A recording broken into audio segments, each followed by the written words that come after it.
They are just cute animals. That is the best word to describe them.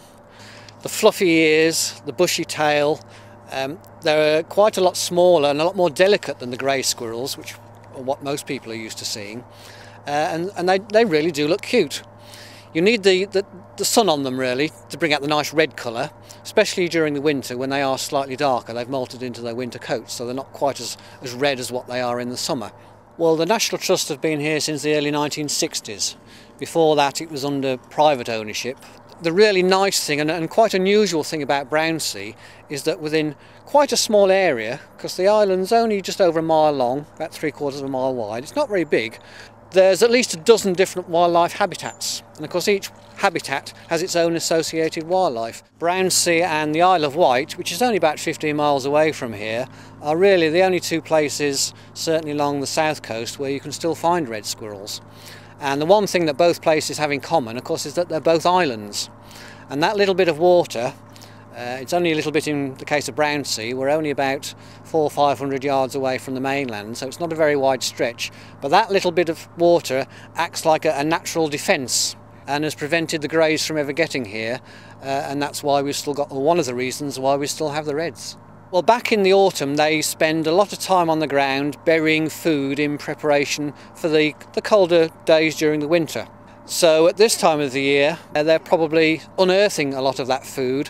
I believe they've got a really well developed sense of smell, because they must bury thousands and thousands of nuts to keep them going through the winter. And what we see them doing at this time of the year is going noses to the ground, sniffing out. They're not really looking where they're going, they're sniffing all the time, trying to work out where they've buried all these little caches of food.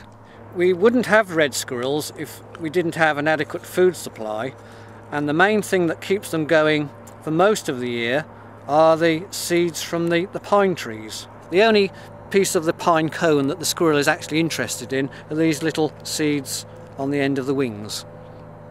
There's several species of pine trees on the island, so it's the Maritimes and the Scots pines that are the main food sources of the squirrels.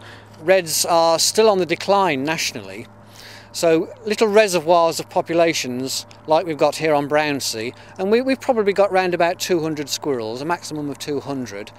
As the national population decreases, obviously these reservoirs become more important. I think that people should visit Brownsea Island first of all. It's a really great day out. It's a real adventure. You get the boat here, you have a boat trip. And also I think in terms of the wildlife and habitat here on Brownsea Island, it really is just a microcosm of all of Dorset's countryside in a very small space. So I think people get to see some really unique wildlife and stunning views. We have a range of walks and events that show people how we look after the red squirrels here on Brownsea Island.